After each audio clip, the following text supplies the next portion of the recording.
This happened when I was 19 years old, and every now and then I still catch myself thinking about it.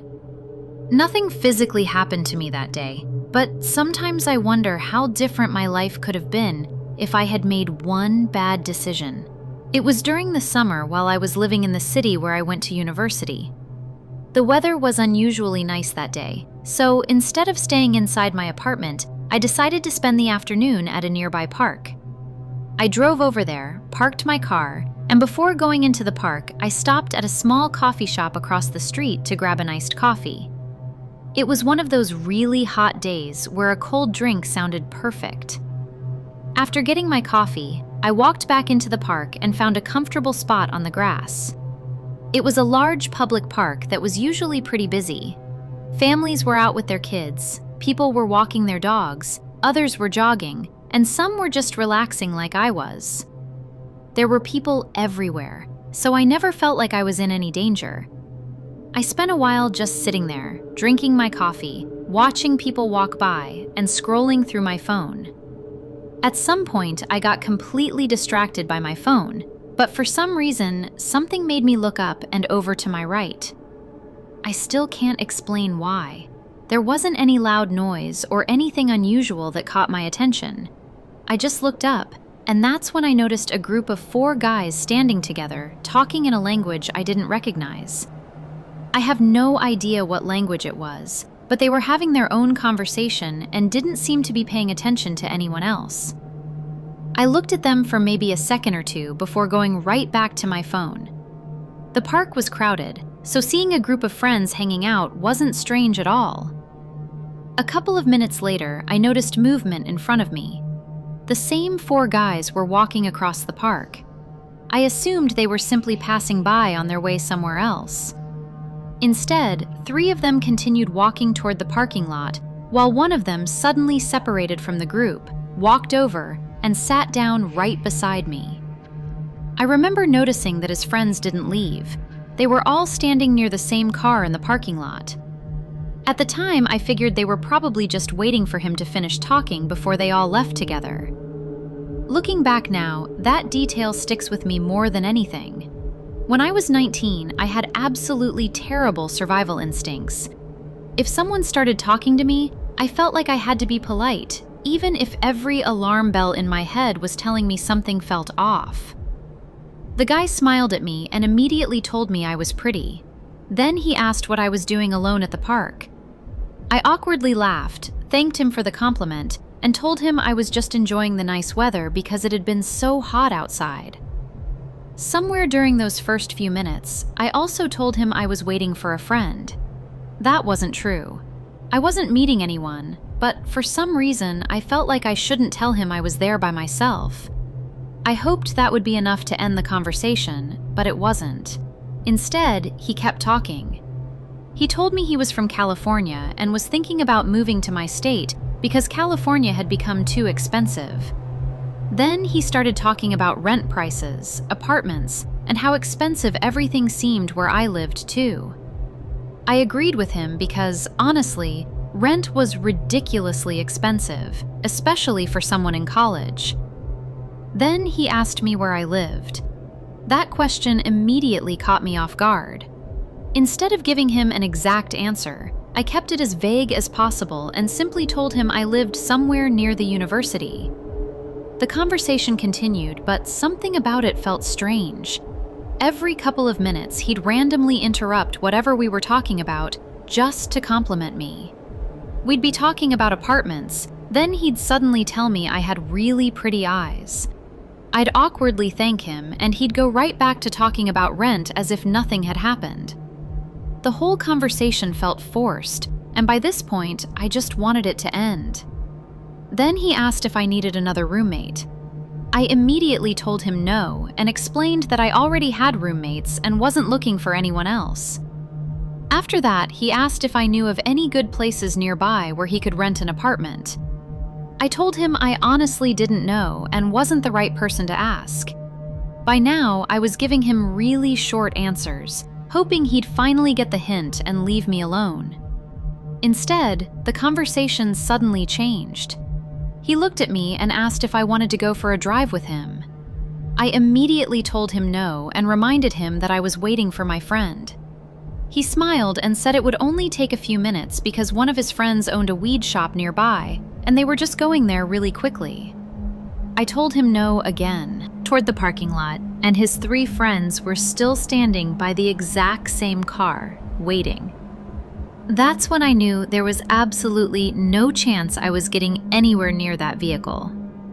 I finally told him the truth. I said I didn't know him and I wasn't comfortable getting into a stranger's car. Instead of accepting my answer, he became pushier. He kept trying to convince me. Every time I said no, he came up with another reason why I should go. Then he casually mentioned that they already had weed and cocaine in the car. He laughed as if that was somehow supposed to convince me. I told him I didn't use drugs and had absolutely no interest in doing any. Then he said something I'll never forget. He told me he'd pay me to go with him. At first, I honestly thought he was joking, but he wasn't. He looked me straight in the eyes and asked, "How much money would it take?" I told him there wasn't an amount. No amount of money would convince me to get into a stranger's car. He threw out a huge number. I don't remember if it was $2,000 or $3,000, but he was serious. I still said no. Eventually, after what felt like forever, he finally gave up. He smiled, told me I was pretty one last time, thanked me for talking to him, got up, and walked away. I watched as he got into the same car with the other 3 men, and a few seconds later, they drove away. I sat there for a while trying to process what had just happened. Nothing terrible happened to me that day. I made it home safely. But even now, years later, I still think about that afternoon. I still wonder why they were so determined to get me into that car, and sometimes I wonder what would have happened if I had said yes. This happened yesterday, and honestly, I still haven't been able to stop thinking about it. I keep replaying the entire situation over and over in my head, wondering if I overreacted or if my instincts actually protected me from something much worse. Nothing ended up happening to me, but the feeling I got that day hasn't gone away.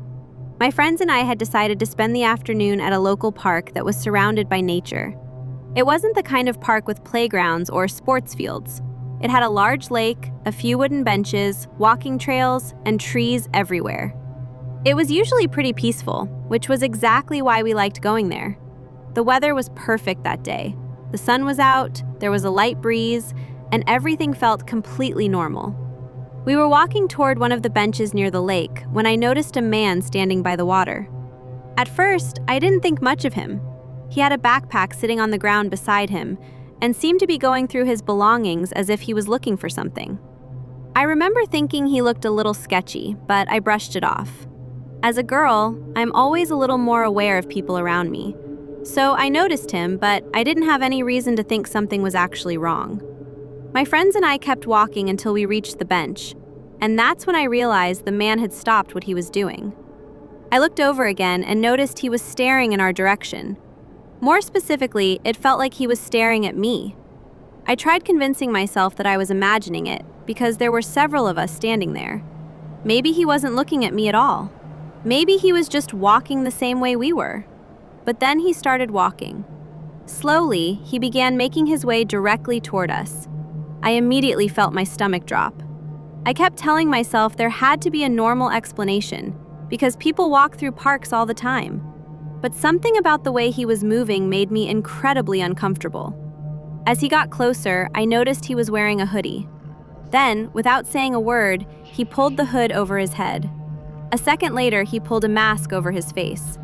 That was the exact moment my anxiety shot through the roof. I noticed one of his hands stayed inside his hoodie pocket the entire time. There was definitely something in there, but I couldn't tell what it was. It could have been completely harmless, but my mind immediately went to the worst possible scenario. I honestly remember thinking to myself, this is it. Today's the day something bad is going to happen to me. My heart was racing so hard that I could barely focus on anything else. The sounds of the park seemed to disappear. I couldn't hear people talking anymore. I couldn't hear the birds. All I could hear was my own heartbeat. As he got closer, I instinctively stepped away from the direction he was walking. I didn't even think about it. My body just reacted before my brain could. For a moment, it looked like he was still going to approach me, but then he suddenly hesitated. He stopped a short distance in front of us and just stood there. He didn't smile. He didn't wave. He didn't introduce himself. He didn't ask a question. He didn't say a single word. He just stood there looking at us. The silence honestly made everything so much worse. If he had simply asked for directions or needed help, I probably wouldn't have been nearly as scared. But he just stood there without saying anything. After a few incredibly uncomfortable seconds, he slowly turned around. As he walked away, he raised his arm and pointed toward a bridge farther down the path. He never explained why. He never looked back. He never spoke. He just kept walking. I remember standing there completely frozen, trying to make sense of what had just happened. My friends kept asking if I was okay, but I could barely respond because I was so overwhelmed with anxiety. Every instinct in my body was telling me that something wasn't right. I finally snapped out of it and told my friends that I wanted to leave immediately. I didn't care if I looked paranoid or if I was overreacting. I just wanted to get as far away from that place as possible. We started walking away, but after a few seconds, I couldn't handle it anymore and I started running. My friends ran after me, trying to calm me down and telling me that maybe he was just trying to scare us or get some kind of reaction. Maybe they were right. Maybe he had no bad intentions at all. But deep down, I couldn't believe that. Before we left the park completely, I looked back one last time. I saw that the man had gone back toward the same area where we'd first noticed him near the lake. It almost felt like he knew we had decided to leave. Ever since then, I've kept wondering what his intentions actually were. Maybe everything was completely innocent and my anxiety got the better of me. Or maybe my instincts noticed something that my eyes couldn't. I'll probably never know what that man wanted. But one thing I do know is that if I ever get that same feeling again, I'm going to trust it without hesitation. This happened a few weeks ago, and even though nothing terrible ended up happening, I still think about it almost every day. I'm 34 years old, and every other weekend I babysit my niece and nephew while my sister and brother-in-law go out for date night. My nephew had recently become obsessed with skateboarding, so I surprised him with a brand new skateboard. He couldn't wait to try it out, so I took both kids to the local skate park. I only had one rule: stay where I could always see him. The park had a rough reputation years ago, and even though people said it had changed, I wasn't taking any chances. I watched him skate while my 8-year-old niece sat beside me playing with one of her dolls. I originally planned on staying for an hour, but seeing how much fun he was having, I kept giving him a little more time. Eventually, the sun started getting lower, so I called him back over. Just then, my niece tugged on my sleeve. I have to use the bathroom. I sighed because I knew we still had a long drive home, so I took both kids over to the public restrooms near the parking lot. My nephew headed into the men's room while I took my niece into the women's. The bathroom itself made my skin crawl. There was graffiti covering the walls, cracked mirrors, filthy sinks, and someone had stuffed an entire roll of toilet paper into one of the toilets. My niece took one look around and said, Never mind. I don't have to go anymore. I couldn't blame her, but I still made her wash her hands before we left.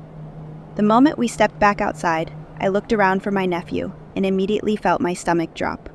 He wasn't where I'd left him. Instead, he was standing several yards away, talking to an older man near the parking lot. I grabbed my niece's hand and hurried toward them.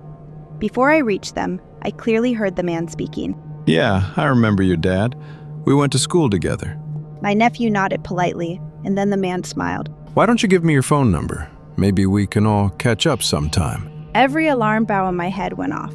There was no way this guy knew my brother-in-law. I was only a year older than him, and I didn't recognize this man at all. I stepped directly between them. Get away from my nephew. The man immediately raised his hands. I was just talking to him. I ignored him and looked at my nephew. It's time to go. Grab your skateboard and get in the car. My nephew didn't argue. He could tell something was wrong.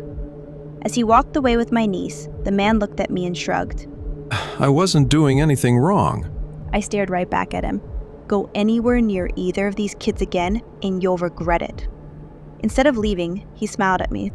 Did you have a teen pregnancy? I didn't answer. You're too pretty to have kids that old. What's your name? I kept backing toward my car. How old are you?